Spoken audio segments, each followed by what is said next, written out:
Кога се додава сол во јадењето? Сума сумарум, како да користите сол правилно? Како температурата влијае на слаткото?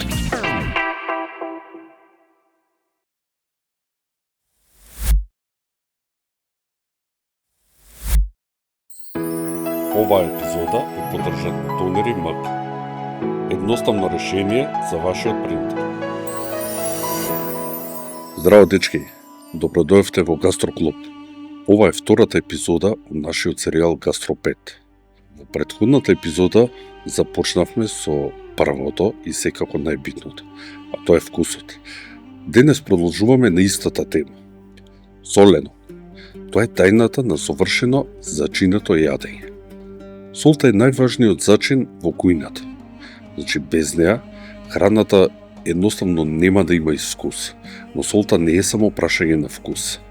Таа е и неопходна за нашето тело. Зашто? Бидејќи натриумот и хлоридот, кои ја сочинуваат кујнската сол, тие помагаат во регулацијата на водата и секако во електричните сигнали во нервниот систем. Факт е дека нашата плунка природно содржи околу 0,4% сол, што значи дека ако храната содржи помалку натриум од ова ниво, ќе не се чини блага и безвкусна. И прашањето е колку навистина ни е важна солта. Значи, солта не е само обичен зачин. Таа го подобрува вкусот, секако ја балансира храната и игра една клучна улога во нејзината текстура. Го засилува вкусот на храната. Што значи? Ги активира сетилата за вкус, значи правејќи ги состојките далеку повкусни. Исто така ја балансира сладоста, ако ставиме малку сол во чоколадо или карамела, ќе го засели вкусот и секако ја намалува горчината. Малку сол може да го направи кафето помалку горчливо, ма да не претерате. Без доволно сол, супата ќе биде блуткава без разлика колку други зачини си дода. Исто така, ја подобрува текстурата на храните. Да речеме, кај месото солта помага да остане сочно и нежно. Кај тестото ја контролира ферментацијата и секако ја подобрува структурата. Додека пак кај зеленчукот го мекнува и извлекува вишок на влага. Например, ако маринираш месо со сол пред печење, ќе биде далеку повкусно и помеко, секако сте пробали. Ја регулира влагата во храната. Значи, во маринади солта помага месото да остане сочно. Кај сирење и кисели краставички ја регулира ферментацијата и ја зачува свежината. Например, сирење како фета или пармезан имаат уникатен вкус благодарение на солењето. Секако го продолжува рокот на траење на храната. Сите знаеме дека солта била користена со векови како еден природен конзерванс. Значи ги спречува бактериите и затоа се користи за сушење месо, риба или пак ферментирање на зеленчук. Например, солената риба како бакалар или пршута може да трае со месеци. Ја балансира киселоста и горчината. Че кај кафето или какаото, солта ја намалува горчината. Кај доматниот сос, исто така ја балансира киселината за еден подобар вкус. Например, ако сосот од доматите е прегорчлив, малку сол ќе го поправи вкусот. Солта директно влијае на перцепцијата за вкус. Зашто? Ги засилува сладките и умами вкусови. Исто така ја блокира горчината, го балансира чувството на мрснотијата. Еве да речеме, кога јадеш чипс, солта го прави, значи секој залче, повозбудливо. Токму затоа е толку тешко да застанеш на само едно парче. Кога се додава сол во јадењето? Рано во процесот на готвењето ја додаваме, зашто? За да се впие рамномерно. Исто така, додека се готви, додаваме сол. Зашто? За контрола на текстурата и на вкусот. И секако на крајот, за да дадеме еден финален удар на вкусот. Например, додавањето крупна морска сол на крај на стекот му дава еден дополнителен крцкав ефект. Но кои се најчестите грешки при користење на солта? Се случува да додадеме премногу сол наеднаш, значи не се десило на сите. Треба да внимаваме. И треба да додаваме постепено и секако да пробуваме. Некогаш ја додаваме солта, ајде да речеме во погрешен момент. Некои јадења барат солење однапред, да речем како месото, а други пак на крај како супите. Исто така, забораваме дека некои состојки што ние ги користиме веќе се солени. Да речем сирењето, маслинките, соја сосот, од сите тие содржат веќе сол. Не користењето на вистинската сол.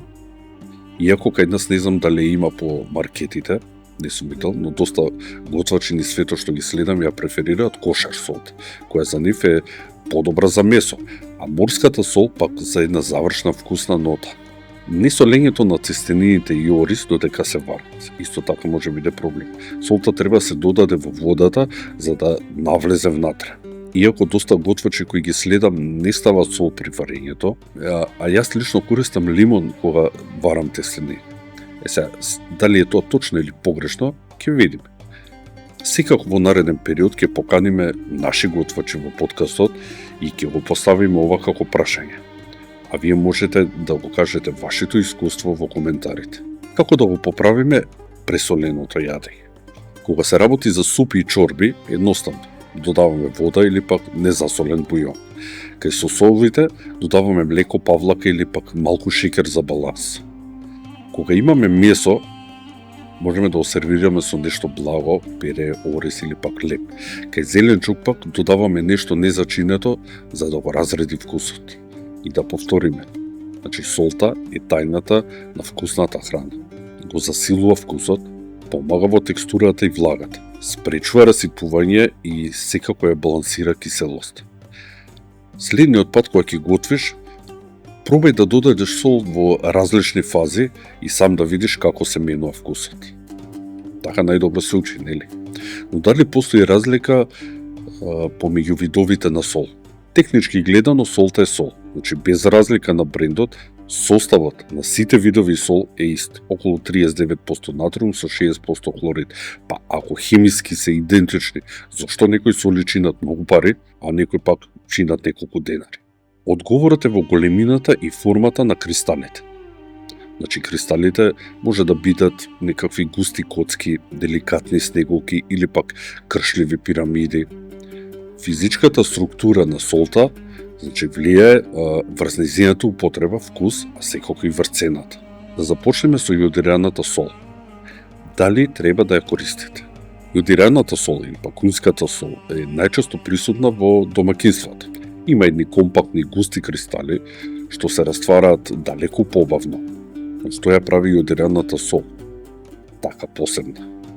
Во неја се додава калиум јодид, околу 1%, за да спречи недостаток на јод во организмот. Но денес повеќето луѓе добиваат доволно јод од разновидна храна што ја користиме дома. Сега што е проблемот со јодираната сол? Јодидот значи оксидира со текот на времето. Па затоа се додаваат стабилизатори како натриум, фероцијанид или декстроза. При високи температури, да речем кога пржиме, печеме или пак гриламе, јодидот оксидира и создава еден метален вкус. Ако некојаш сте почувствувале некој чуден метален вкус во храната, тоа може да биде од јодираната сол. Прашање е и дали можем јодираната сол да се користи, да речеме, како завршна сол. Секако не. Нејзината структура која што е коцкаста не се лепи на храната. Едноставно се лизга и не дава добар ефект. И секако би заклучиле. Дали треба да ја користиме јодираната сол? Секако дека не. Не е добра ниту за готвење, ниту како завршна сол. Професионалните готвачи избегнуваат секако. Може да ја користите за солење на вода кога варите тестенини или пак за бланширање на зеленчук. Да кажеме нешто и за кошер солта, која за готвачите е најдобриот избор. Кошер солта има груби и неправилни кристали. Значи тие се лепат на состојките и овозможуваат едно попрецизно дозирање. Зошто професионалните готвачи користат кошер сол? Затоа што лесно се зема со прстите.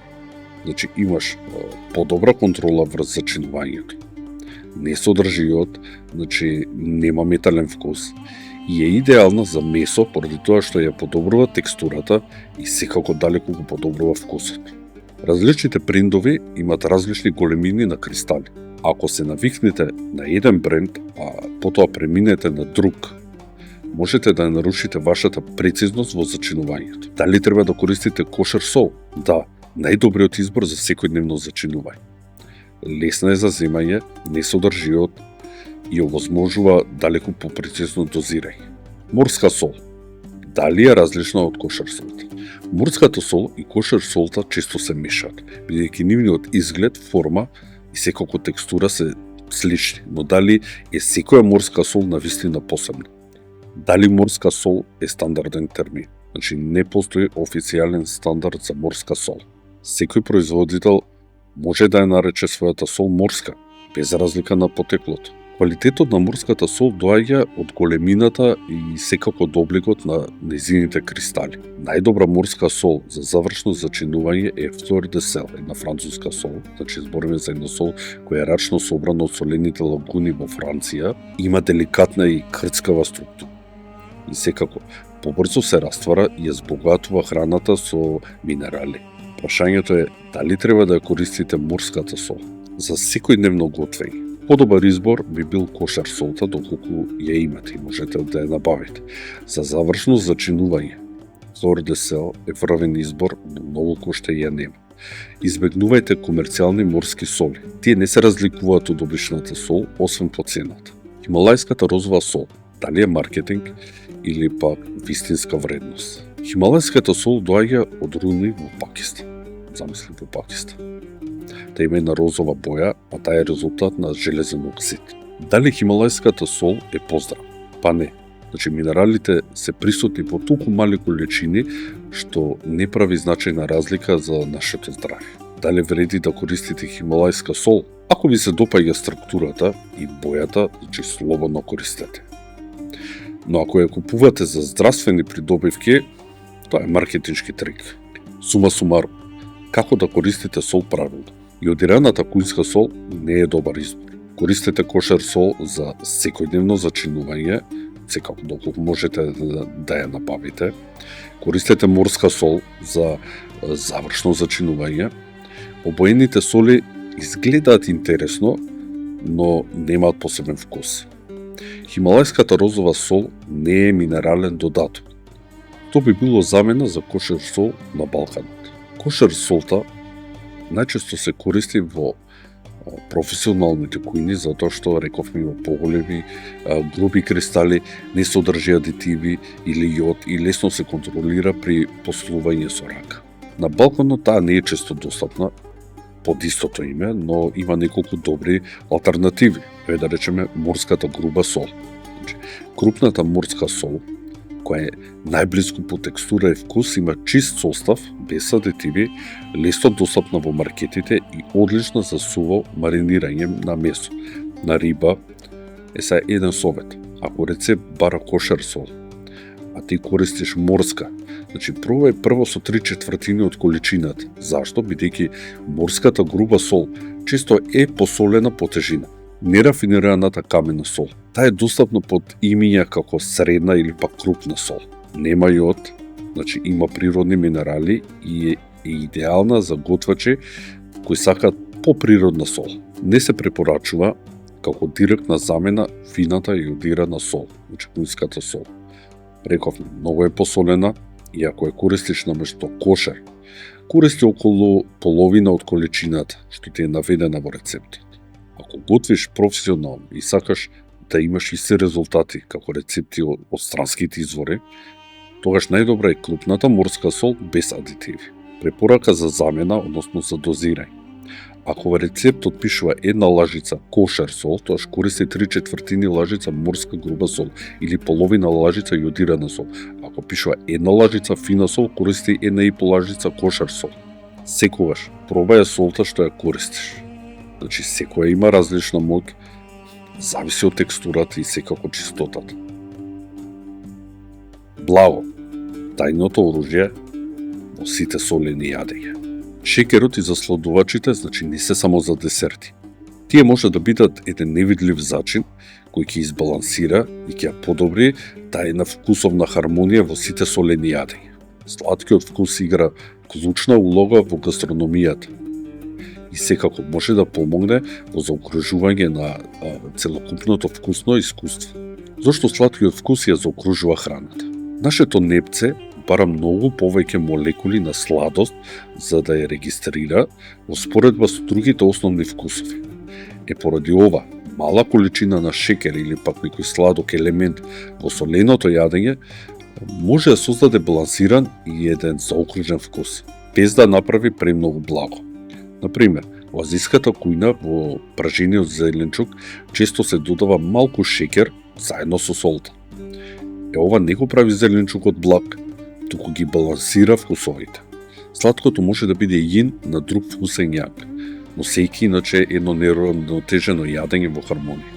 Некои примери на ово балансирање се, например, сладко лудо како комбинација чили сос со мед, сладко и кисело, како шекер со некои киселкави маринади и сосови, или пак сладко и солено, како сладки преливи за барбекю сос.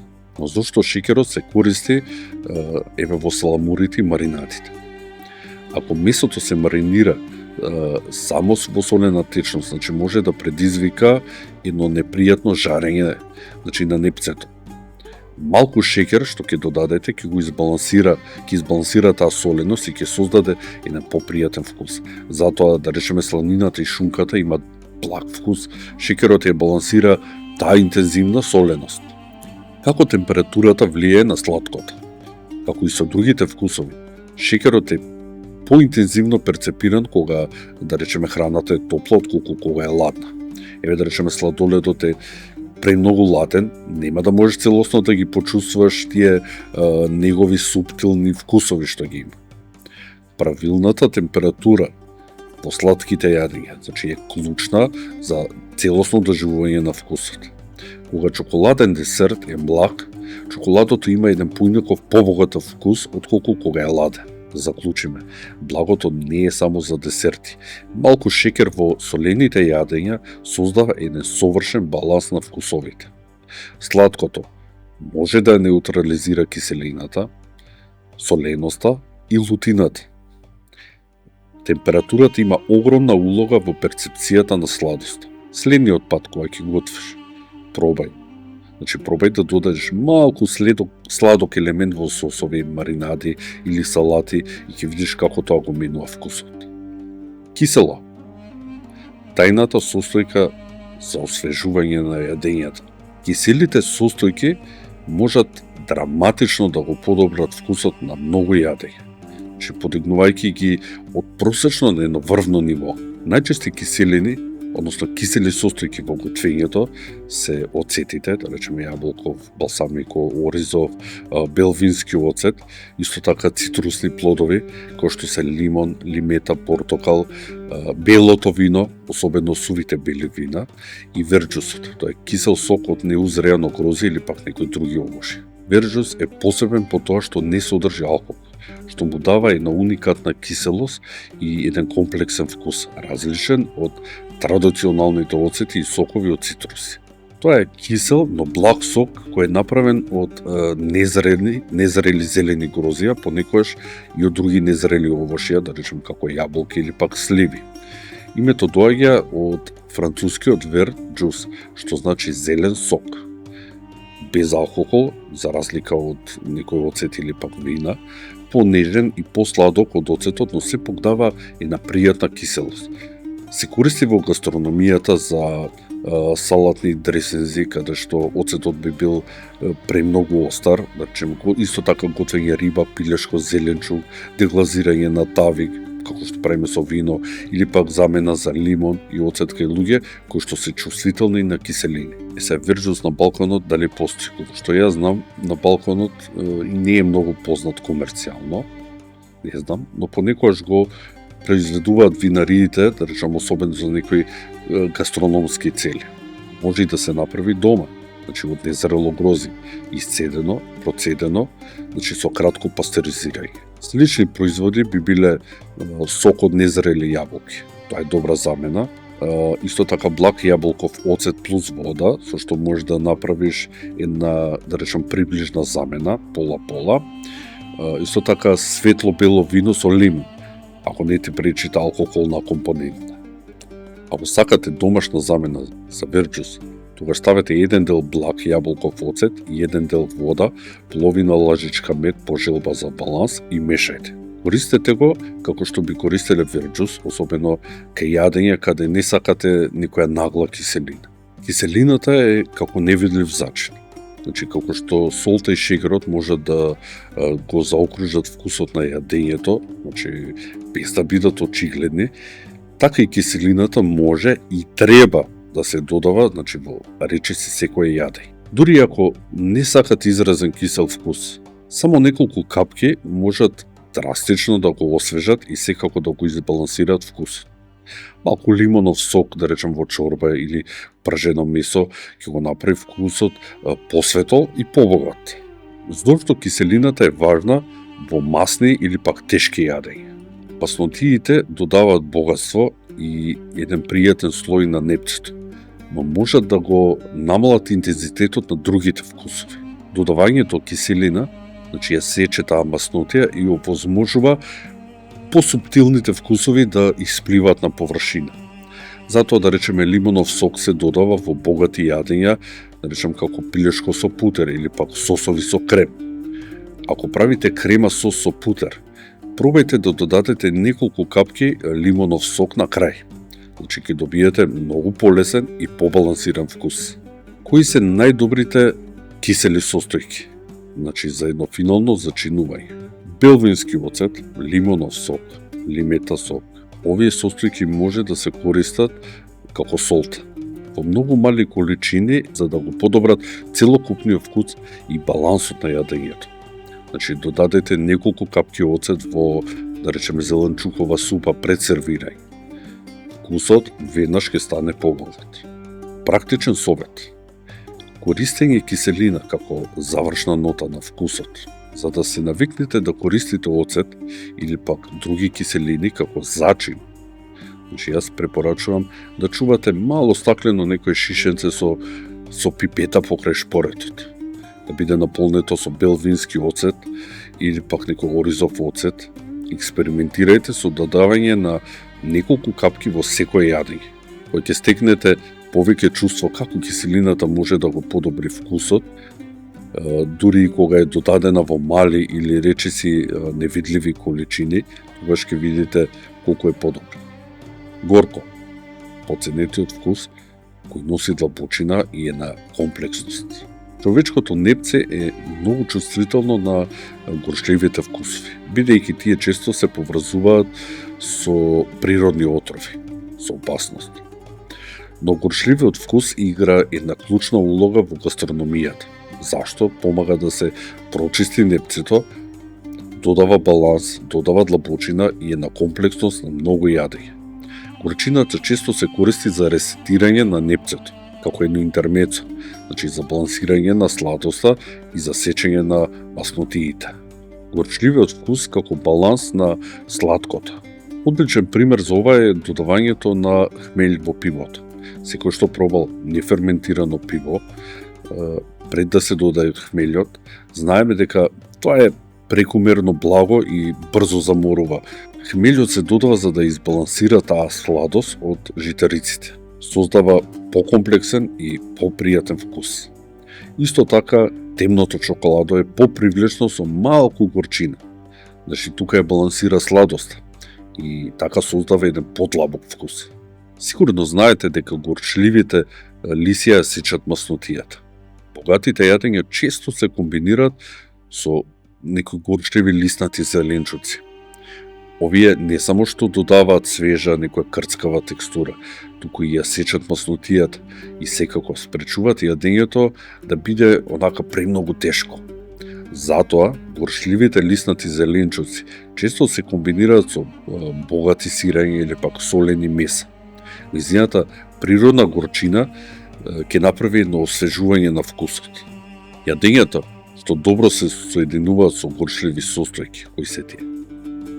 Да речем, сланина, колбаси, паштети, исто така јадења со сосови базирани на крем, путер или жолчки, дистани варени јадења со месо, ти имат еден тежок, богат вкус и можат да се освежат малку со, чикорија додадена пред сервирање. Затоа во салатите со горчливи лиснаци зеленчуци многу често се користат некои благи преливи. Зашто? За да се направи баланс на горчината.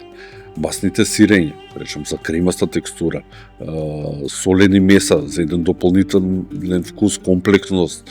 Како да користите горко за да го спасите јадењето. Ако некој јадење ти изгледа здодено или па премногу тешко, завршен додаток со горчливи листови може да биде решението што вас ќе ви треба. Секако, откако сте го зачиниле со сол и киселина, горчината може да заокружи една вкусна рамнотежа. Умами. Тајниот вкус што го прави јадењето неодолимо. Во 1901 година германскиот научник Дитер Ханинг објавил едно истражување во кое ја поделил човечката јазична површина на 4 зони. Секоја одговорна за перцепција на еден од 4 основни вкусови. Ги знаеме: солено, кисело, горко и благо. Ова истражување било погрешно. Погрешно интерпретирано и широко прифатено во западниот свет, иако подоцна ќе се покаже дека јазикот регистрира вкусови низ целата своја површина. Јапонскиот професор по физика почувствувал нешто што недостасува во ова објаснување. Додека пиел супа, што ја сготвила неговата сопруга, тој забележал едно длабоко задоволувачки некој вкусен елемент кој не бил ниту солен, ниту пак сладок, ниту пак кисел, ниту пак горчлив. Тоа беше таа тајна состојка. Сопругата му покажала конзерва со една сушена кафеава алга, комбу, која традиционално се вари во вода или пак во рибен фонд за да се направи даши. Тоа е основата на многу јапонски супи. Потоцна било откриено дека главната причина за неодолливоста на јапонските супи биле природно присутните глутамати во комбу, кои се кристализирале како сол на површината на сушените алги. Во 1909 година, по обемни истражување, Икеда ја завршил својата работа на комбу и го открил клучот за овој вкус. Тој сватил дека глутаминската киселина е одговорна за тие богати месести вкусови и ја нарекол оваа пета вкусовна сензација умами, што во превод од јапонски значи вкусно. Икеда открил дека глутаминската киселина природно се јавува во протеините на многу различни прехранбени производи. Кога протеините се трансформираат преку готвење, ферментација или пак зреење, глутаминската киселина почнува да се разградува во глутамат, кој е главниот носител на умами вкусот. Глутаматот не е само состојка во храната. Тоа е и аминокиселина што ја произведува човечкото тело и е критично важна за учењето и за меморијата. Икеда открил начин да стабилизира чист глутамат со додавање на натриум, значи истиот што го има во обичната сол. Ова довело до создавање на едно од најмокните заселувачи на вкус во светот – моносодиум, глутамат. Каде природно се наоѓа умами вкусот. Значи, го имаме во печурките, особено во шитаке, го имаме во созреани домати, пармеджано реджано, старо сирење, ферментирани сосови, соја сос, рибен сос, сумомеснати производи, како и месо и риба што се готват со една бавна термичка обработка. Нареден пат, кога ќе почувствувате дека на јадењето му треба нешто повеќе, за да имате подобар вкус, пробајте да додадете некој од овие состојки. Како да го искористите умами вкусот во своја полза? Во вашата кујна треба да имате природни извори на слободни глутамати, како што се речам печурки, соја сос, рибен сос, созреано сирење, како пак доматен концентрат. Ако ви недостасува длабочина на вкус, едноставно додадете мала количина од овие состојки и веднаш ќе ја почувствувате разликата. Лутина или лутон. Како да ја користите правилно? Лутината не е само вкус. Таа е една сензација која создава топлина и пицкање на јазикот. Иако често ја поврзуваме со зачинетата храна, нејзината вистинска моќ е во тоа како да го трансформира и балансира вкусот на јадењето. Зошто лутината е важна во готвењето? Додава длабочина и една комплексност на вкусот. Значи, ја балансира сладоста. Ако додадеме малку лута пиперка, може да ја исече прекумерната сладост. Исто така ја намалува тежината на масните јадења. Значи, лутината ги прави полесни за варење. Исто така го стимулира ослободувањето на ендорфини, создава чувство на задоволство и еуфорија. Како правилно да ја користите лутината? Како таен додаток. Малку чили во богатите состови, например мајонез, холандез, дава еден суптилен удар, без да го доминира вкусот. Во рамнотежа со другите вкусови, значи лутината не сме да ја надвладае храната, туку да додаде еден интересен слој, значи во комбинација со сол, сладост и киселина. Како завршен допир. Неколку капки лут сос и сечкано чили може да заокружат вкус на јадење пред сервирање. Речам, лутина плюс масноти. Добивате еден задоцнет удар. Многу интересно. Значи, кога лутата состојка се комбинира со маснотиите, да речем мајонез, маснотијата прво ќе го обложи непцето и ќе ја намали првичната пецкавост, значи нема да осетите одма. Штом маснотијата почне да се разградува, лутината одма доаѓа до израз, излегува на површина и се чувства како некој доцен оган во устата. Ова е причината зошто некои лути јадења први ни изгледаат благе, а потоа удираат со онаа цела своја сила. Како да ја намалите лутината во јадењето? И тоа некојаш не треба. Ако нешто излезе премногу луто, нема потреба да го фрлате. Значи, има начини како да се неутрализира таа жештина. Например, масноти, јогурт, павлака, млеко или пак кокосово млеко ја намалуваат лутината. Шекерот исто така, малку мед или шекер балансираат претерана лутина.